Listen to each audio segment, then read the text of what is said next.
This is the ORAP. I am Vanessa James. Here are the stories making headlines today.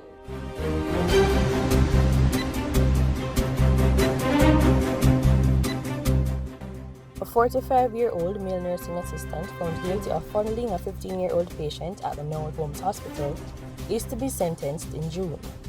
Damien Bigby was convicted in the Hanover Parish Court on Tuesday. Due to the sensitive nature of the case, it was heard behind closed doors. However, Sharon B. Put, superintendent in charge of the Hanover Police Division, provided details at its conclusion.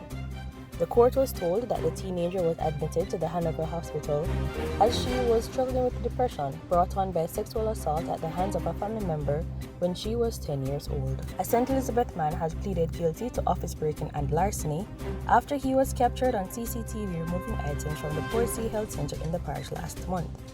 43-year-old Omar Kavanagh, a resident of Barber Green District in Southfield, appeared in the St. Elizabeth Parish Court in Santa Cruz on Tuesday.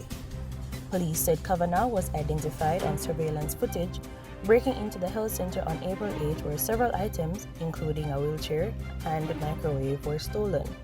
The items were valued at $50,000. A gun attack in downtown Montego Bay, St. James on Tuesday night has left one man dead and 3 others nursing gunshot wounds. The police have identified the deceased as 28-year-old Romario Smalling, a vendor of a Kingston address. According to the police, Smalling and 2 of his colleagues were sitting at their stalls in the vicinity of Sam Sharp Square at approximately 10:40 p.m. when they were pounced upon by armed assailants who opened fire at them. A woman was also shot during the attack as she attempted to run from the scene.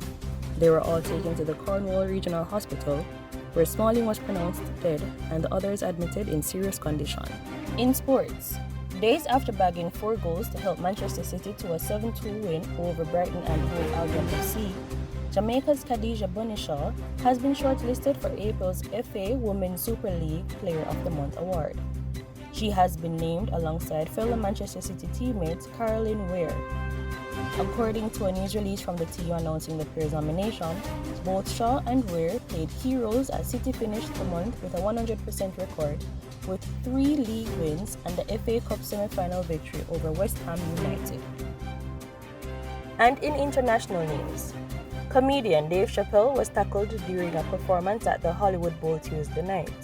Security guards chased and overpowered the attacker, and Chappelle was able to continue his performance while the man was taken away in an ambulance. NBC News reported that the Los Angeles Police Department early Wednesday said the man was carrying a fake gun with a real knife blade inside it. Chappelle was performing his stand-up routine at the amphitheater as part of the Netflix is a Joke Festival when the man rushed on stage and tackled him. Jamie Foxx was in the wings of the stage and Chappelle thanked him for responding to the attack. Chris Rock was also there and jokingly asked if the attacker was Will Smith. This has been the ORAP. Catch up with these and other stories on JamaicaObserver.com. I am Davina.